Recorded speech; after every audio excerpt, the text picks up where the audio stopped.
Donald Trump in the lion's den, surrounded by amped-up rivals at tonight's big Republican debate. Heading into the event, Trump was actually talking about toning it down a bit.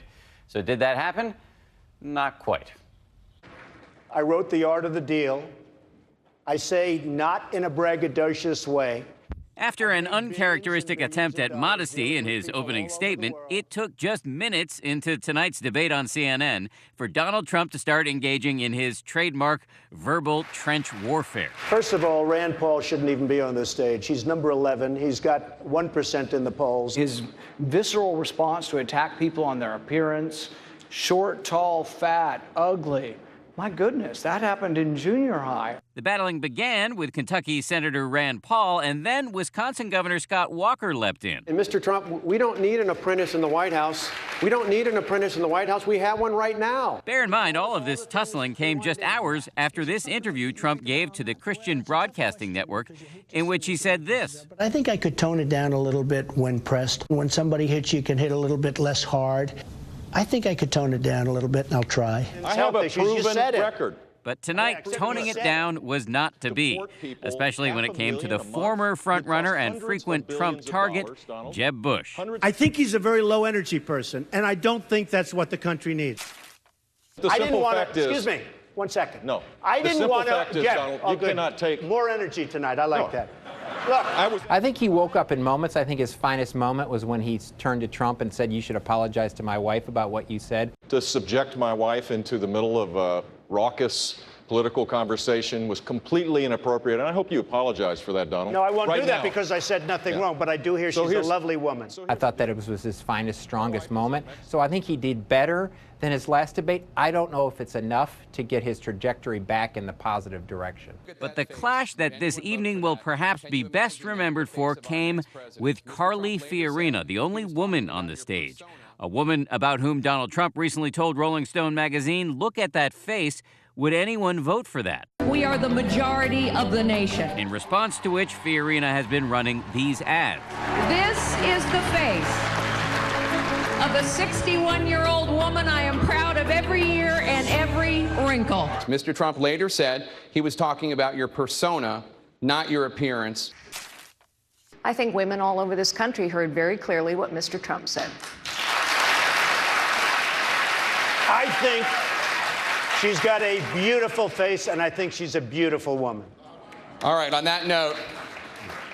Trump and Fiorina, the former CEO of Hewlett-Packard, also went at it over their respective business records. The company is a disaster and continues to be a disaster. They still haven't recovered. She can't run any of my companies. That I can tell you. Mr. Trump, I find it quite rich that you would talk about this. You ran up mountains of debt as well as losses using other people's money, and you were forced to file for bankruptcy not once, I never filed not for twice, bankruptcy. 4 times, a record 4 times. Why should we trust you to manage the finances of this nation any differently than you manage the finances of your casinos? Fiorina wasn't even included in the main debate last time around on Fox News.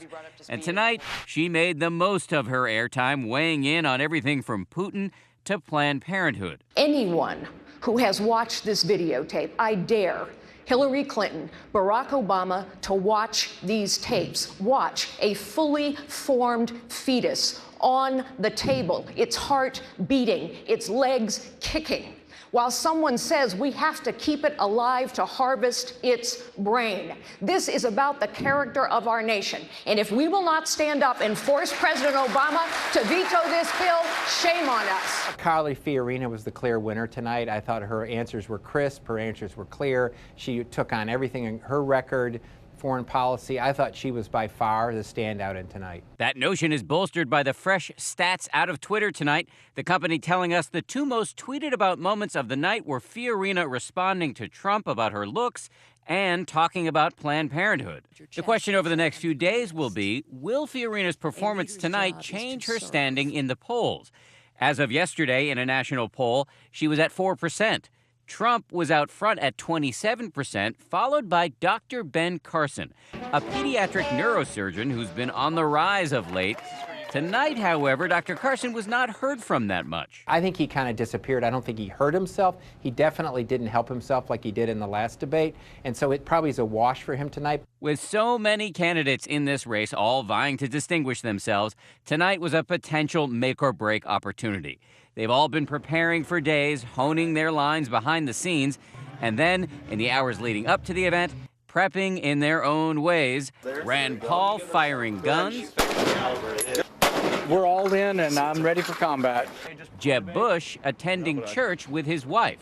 Prayed to my Creator to be strong. Now, we should say it wasn't all Republican on Republican brawling on stage tonight. There was plenty of Hillary Clinton bashing as well.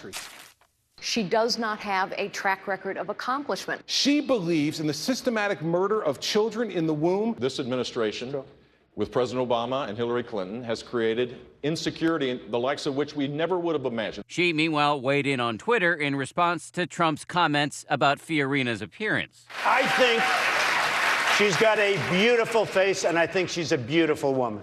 Clinton tweeting, @RealDonaldTrump should stop complimenting women and start respecting them. And by far the most pressing question coming out of tonight will be, did Trump help or hurt himself? The early analysis we're hearing at this hour is not good for him. I think Donald Trump probably is going to drop in the aftermath of this poll, I think mainly because of his mannerisms and facial expressions and how he treated the other people on stage. I think this performance would have been fine the first debate, but now the time has gone by. I think people were expecting more. So I think he actually hurt himself in the course of this debate. And if you can't get enough of this Republican roadshow, fear not. The next debate is coming up in a mere 6 weeks.